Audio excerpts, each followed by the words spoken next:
তবে এখানে একটা কথা না বললেই নাই, আপনাদের এই শালগড় ইউসুফপুরে বেইমানের সংখ্যাটা বোধহয় একটু বাইরে গেছে গা,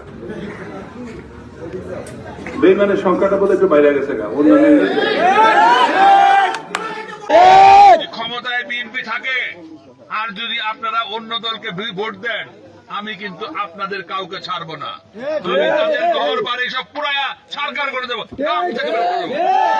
আমি কিন্তু কথা খুব পরিষ্কার ভাবে বলতেছি, এটা মনে করেন আমি ভয় দেখাচ্ছি।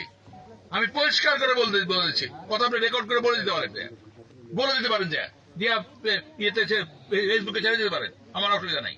আমি এটা মিন করতেছি। সুতরাং আমাকে যেন অপমানিত না হইতে হয়। আমি যদি অপমানিত হই, সে অপমানের শোধ কিন্তু আমি ওইভাবেই নেবো। কিন্তু ঠিক আছে না? আপনারা কি আমার অপমানিত হয়ে দিবেন?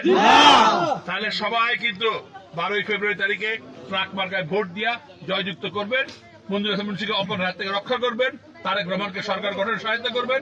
গুণাগার পাঠীদের সহায়তা করবেন। বিসমিল্লাহির রহমানির রহিম।